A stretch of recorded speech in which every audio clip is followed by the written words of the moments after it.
तो बच्चों आज तुम लोग को हेड का प्रयोग सिखाया जा रहा है। अर्थात हेड का प्रयोग कैसे करेंगे, कहाँ करेंगे और किस स्थिति में करते हैं या कैसे वाक्यों में करते हैं, बिल्कुल आसान है। हेड का प्रयोग सीखना बिल्कुल आसान है। सिर्फ आप लोग करना क्या आप लोग को कि जो हम अभी वाक्य लिखेंगे इसमें समझना है कि सब्जेक्ट क्या होगा, वर्ब क्या होगा और हेड टू तो सभी के साथ लगेगा। यहाँ पर एक चीज कॉमन क्या है कि वो सिंगुलर नंबर का हो, प्लूरल नंबर का हो, किसी भी नंबर का सब्जेक्ट हो तो उसके साथ हेड ही लगाना है। लेकिन हेड लगाएंगे कैसे, ये चीज देखिए। सबसे पहले हेड, जो हेड हम लगाएंगे ये हेड टू हमें यह सिखाता है कि यदि कोई काम हम अपने इच्छा से थोड़ा हट के कर रहे हैं, क्या कर रहे हैं, अपने इच्छा से,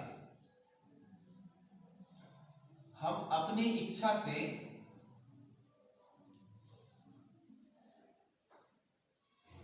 क्या कर रहे हैं, थोड़ा सा हट के कर रहे हैं,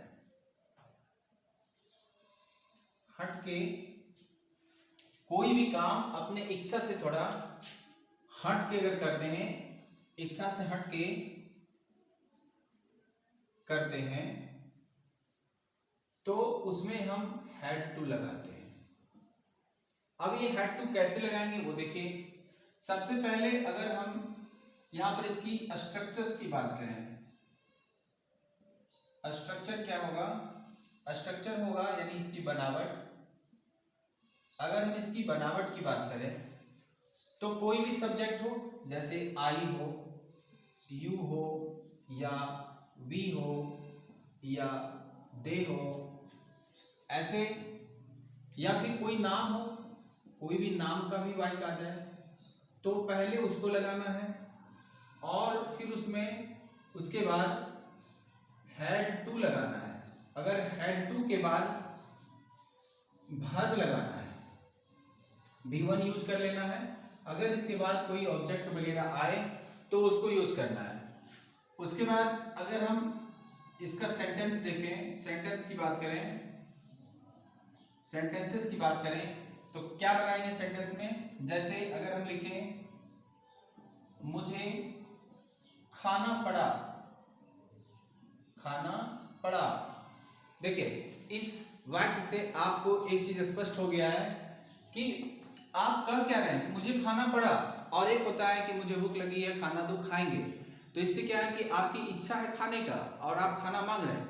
लेकिन इस शब्द से यह पता चलता है कि हमको कोई बलजबरी कोई चीज खिला रहा है, खाना पड़ा। जैसे कि मान लो कि कोई ऐसा चीज बना हुआ है जो हमको अच्छा नहीं लग रहा है, लेकिन लोग कह रहे हैं नहीं तुमको इतना खाना ही होगा, ये खाना होगा। तो ऐसी स्थिति में हम क्या करते हैं, कहते हैं मुझे खाना पड़ा। मतलब हम किसी अन्य आदमी को बोलेंगे तो कहेंगे मुझे खाना पड़ा, मतलब हम खाना नहीं चाह रहे थे लेकिन मुझे खाना पड़ा। तो क्या करेंगे, इसके साथ मुझे का तो जानते हैं आई होता है और I had to eat, I had to it.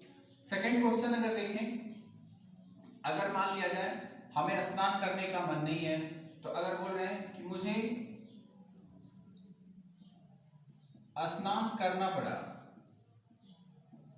करना पड़ा, मुझे स्नान करना पड़ा, तो मुझे स्नान करना पड़ा इसका मतलब क्या हुआ कि अगर हमारी इच्छा होती स्नान करने का तो हम कहते हैं कि हम स्नान करेंगे, मतलब हम अपनी इच्छा को बता रहे हैं कि हम स्नान करेंगे। लेकिन यहां पर क्या बोल रहे हैं कि मुझे स्नान करना पड़ा, मतलब क्या कि हमको मन नहीं था लेकिन कोई ऐसा परिस्थिति आ गया, कोई ऐसा दबाव आ गया जिसके कारण हमको स्नान करना पड़ रहा है, तो मुझे स्नान करना पड़ा।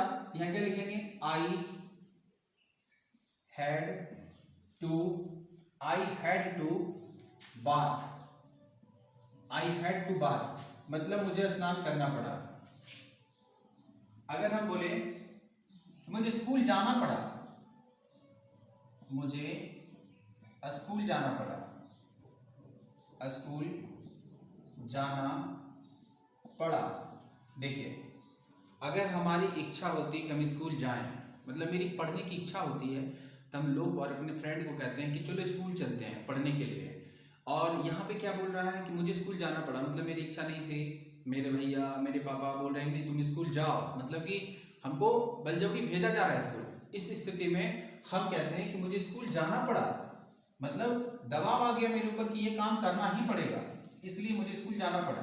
तो क्या लिखेंगे, I had to go to school.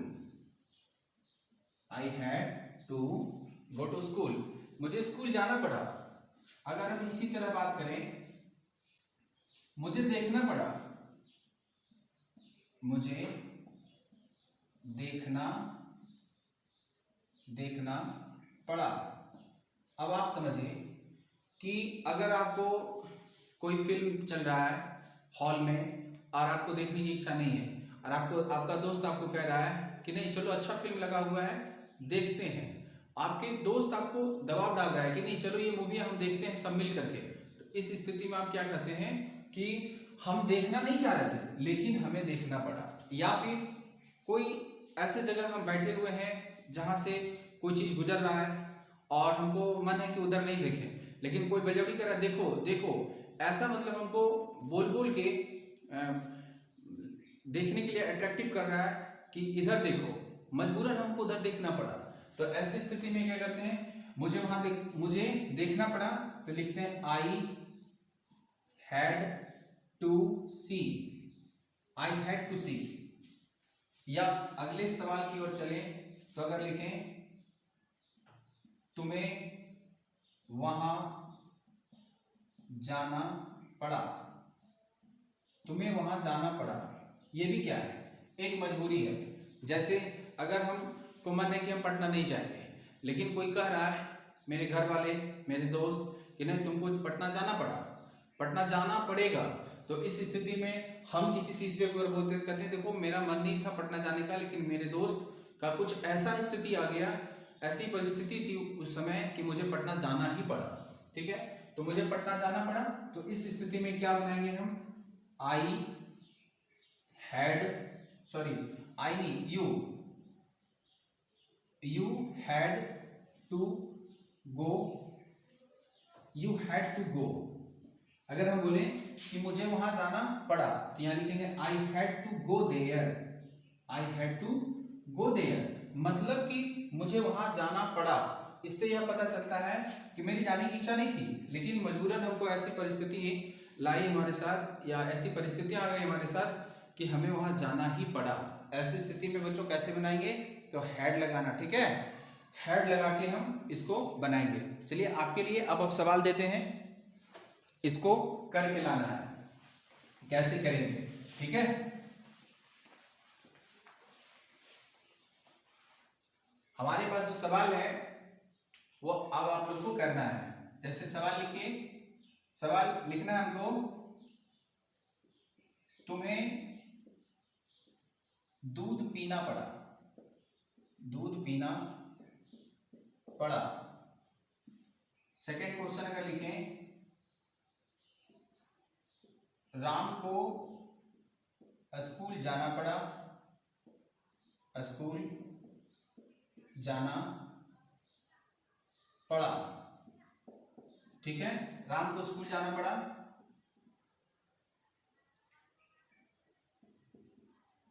Sita को खाना बनाना पड़ा। खाना बनाना पड़ा। हमें पुस्तक पढ़नी पड़ी।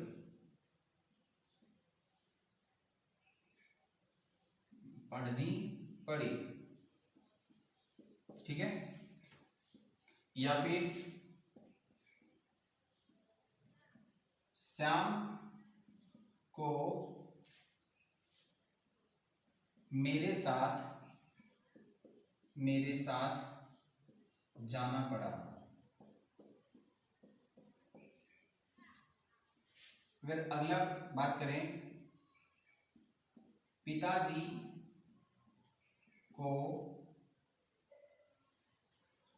को पटना जाना पड़ा।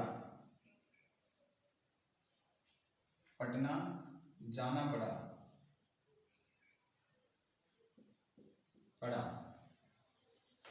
7वें सवाल की ओर चले तो यहां हम लिख सकते हैं, मुझे वहां देखना पड़ा, देखना पड़ा। रामू को स्नान करना पड़ा, स्नान करना पड़ा। कितना हो गया? 6, 7, 8। एक 2 क्वेश्चन और देते हैं, वो 2 क्वेश्चन आपको बनाना है। बनाना तो सभी क्वेश्चन है, 10 क्वेश्चन पूरा कर देते हैं।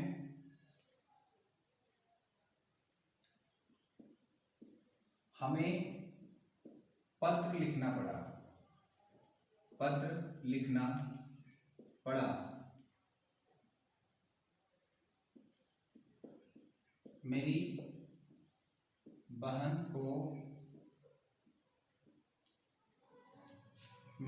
को स्कूल जाना पड़ा, स्कूल, मेरी बहन को स्कूल जाना पड़ा।